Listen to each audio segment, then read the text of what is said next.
हाय friends, welcome.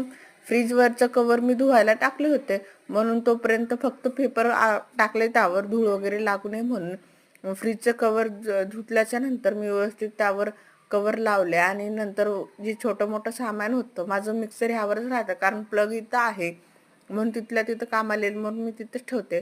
म्हणलं उन्हाळा सुरू आहे आता, तर कूलरची गरज पडेल म्हणून कूलर त्यावरची धूळ वगैरे साफ करून घ्यावी म्हणून कूलरला बाहेर काढले. तर तेवढी धूळ नव्हती त्यावर, पण त्याच्या मागं बरीच धूळ होती कारण आपण कपाट दरवाजाच्या मागं आणि ते पण कूलर काढून रोज साफसफाई करू शकत नाही म्हणून कूलरलाच थोडंफार झाडून घेतले कारण छोटी मोठी धूळ असेल तर निघून जावी.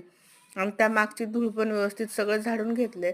माझं मोठं कूलर होतं ते खराब झालं आणि आम्ही ज्या रूमला राहतो आम्ही गेल्या वर्षीच हे कूलर घेतलेले, 2-3 महिने चालवल्यानंतर असंच ठेवून टाकलं, त्याचा काहीच उपयोग झाला नाही.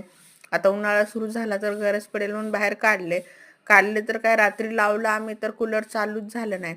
मग चला आता पुन्हा त्याला दुकानमध्ये वगैरे घेऊन जावं कारण गॅरंटी चालू आहे त्याची. चला भेटू पुन्हा, बाय.